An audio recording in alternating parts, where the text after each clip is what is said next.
So Transform Ventures is my incubator, accelerator, and advisory and investment firm. And sometimes people confuse those terms. Incubators basically means it was made in-house. And a lot of the companies in my portfolio are ones that I advise and invest in. But there's only a handful that I actually incubate. And Open Carbon is one of them. And David Jensen was supposed to do the presentation, but he had last-minute schedule change and had to jet off to London last night. So I guess it's me doing the presentation. Do I get a clicker, or do I just basically tell you when to click? Got a clicker? Might even work this time.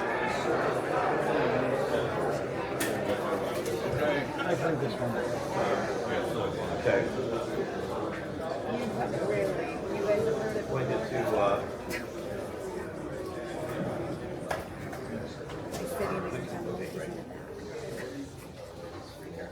Okay, so really going back to the beginning of my involvement in Bitcoin and blockchain in 2013, I looked to see what big problems can the blockchain help solve. And one of them was sort of saving the planet, right? And I started looking at this field about 5 years ago. I actually had invested in a company that made it a good shot, but didn't work out. And so David Jensen and I looked and said, we still really like the opportunity. What can we do with it? And so we came together and created what is now Open Carbon. So basically it's the first platform to use non-fungible tokens as a marketplace. Because there have been prior attempts to sort of go and take fungible tokens, one size fits all. And a lot of those failed because they ended up just being, pardon my French, shit coins, right?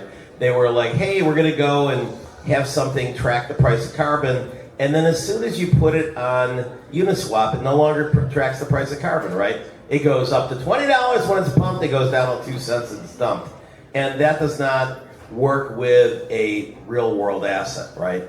And so, in fact, the classic example is a company called ClimateDAO. It ended up going from, I think, $2 to $3,000 down to like pennies. And we don't want to do that. So we basically, let's see, do we just hop ahead here? Oh, I guess, okay, actually, David had some updates here. So let's probably should start with, okay. Yeah, so basically the current market for carbon is broken, and it basically is just, it's really hard to, I love markets where there's basically no leader and there's a lot of demand. And carbon is one of those. And what we do is we sort of, instead of having it as right now most of the, kind of old legacy systems, there's two types of carbon offsets. There's the voluntary market and the compliance market. Compliance market is governments, and they basically go and say, okay, we're going to go in and say, we are going to buy a certain amount, and we're going to dictate the price. California does this, and every 3 months we're going to say, here's the price, and Wall Street goes and says, oh, we'll sell futures and options around that. And that doesn't really help anybody. It certainly doesn't help the projects. So the whole idea of carbon credits in the first place was to basically move cash from polluters to people who are saving the world. And so these are oftentimes projects that are reducing carbon. Regenerative agriculture is one that's near and dear to my heart, because that's the only one that actually reduces carbon instead of just stops it from growing. And so what we looked at is basically having it as a marketplace, more of an eBay style instead of like a Charles Schwab. And this way with the NFTs,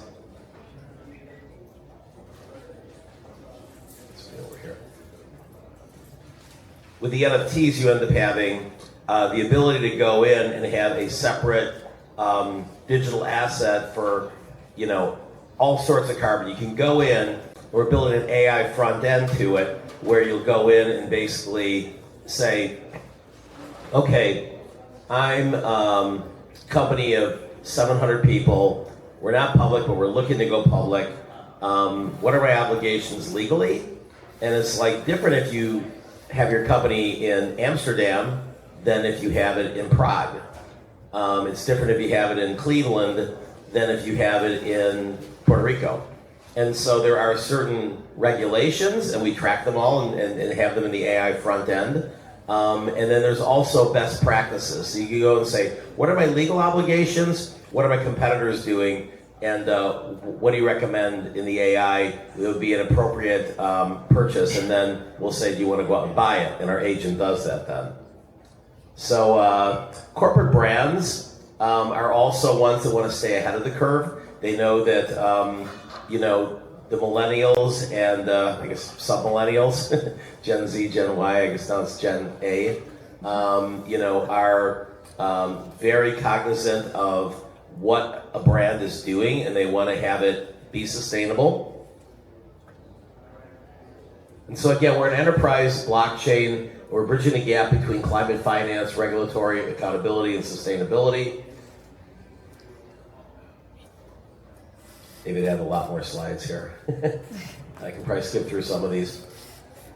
It's a giant market, about 30 billion just for carbon alone. Compliance, the voluntary market is particularly fractionalized, and historically it goes through 4 or 5 hands, and not much of it gets to the project. And so we're trying to narrow that gap where a project that has got, a lot of carbon credits, in Haiti, in Nigeria, in the Caribbean, and they want to go and get it into the fastest path of Microsoft or a company in Belgium buying it. And instead of going through broker after a broker, you go on our platform. Again, like an eBay, like an OpenSea, that's actually where the name Open Carbon came from, as well as Open Standards. And let's see here. So we built the platform. We're also going to have a reward token that we're calling Decarb. And that will be, in our round, it'll be a very inexpensive warrant to receive it. And some things about all the different types of projects.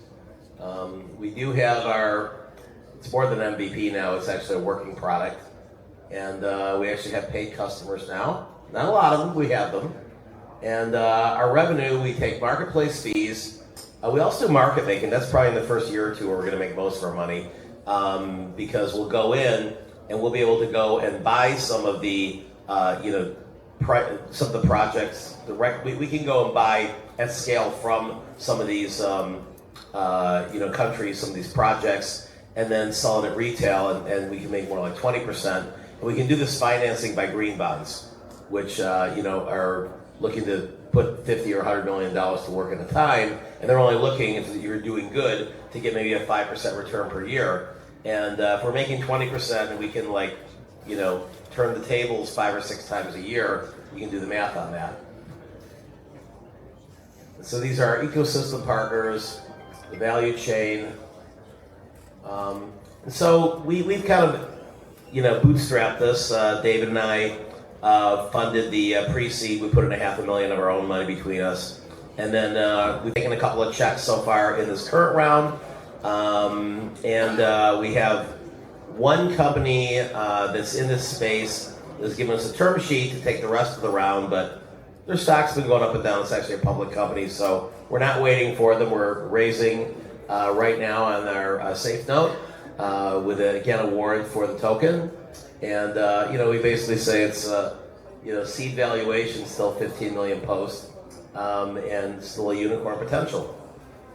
And these are our projected financials. Founding team, again, David Jensen is the CEO. He started the sustainability group at Ernst & Young. He was there for 7 years. Before there, he was 5 years at IBM. He was 5 years at Deloitte. He's also been a serial startup founder, real rock star guy. You may have talked to him yesterday. And then Garrett Minks is the CTO, who's with Rare, who built it. Works great. Got some good advisors. And that's kind of it. If you have any interest, just let me know. You can reach out to David at opencarbon.net or me at opencarbon.net. And that's it. Thank you.